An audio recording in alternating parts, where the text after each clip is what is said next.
Hello, good morning. Welcome back to my channel. Sana po may matutunan kayo dito kahit konti.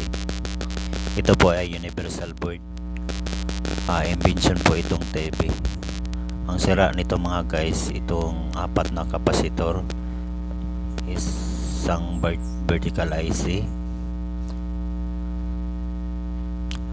Makita nyo yan, lumulubo yung kapasitor. Ito na po yun, tinanggal ko na. Sorry po, hindi ko na napakita kung paano ko siya tinanggal gamit yung soldering iron. Ito po yun mga sira kapasitor. Ito po yun, lumalobo. Madali naman mag-replace kasi makikita mo kung anong volt siya, 25 o 35 o 1000, 470. Ang vertical pala nito mga guys, unahin muna natin to, ito mga kapasitor. Ayan.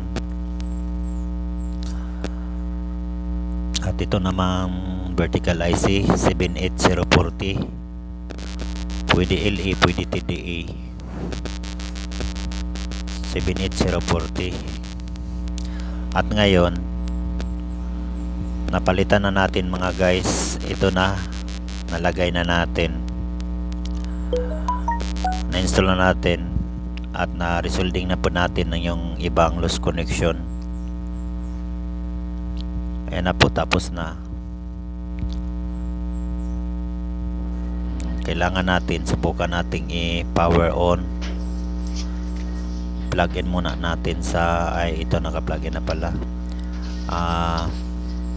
Ngayon susubukan natin i-power switch. Wala tayong remote, kaya pindot tayo sa main power button, in. Sunod gawin natin dito sa P+, yung P+, channel plus yan. Pag P+, automatic yan mag-open pag walang remote, lalo na pag naka-sleep, kailangan yan ng P, pindutin yung P+. Ayan na po. Yung raster nakikita nyo parang may guhit-guhit, wala yan, hindi yan makikita. Kaya nakikita lang yan sa ating cellphone kasi radiation.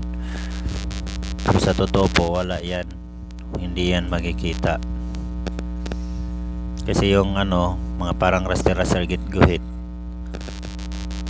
on natin uli, nandun yan sa camera. Sa tunay, sa display, wala, kasi reflection yan sa radiation o sa high contrast ng ating tube. Salamat po, yan lang.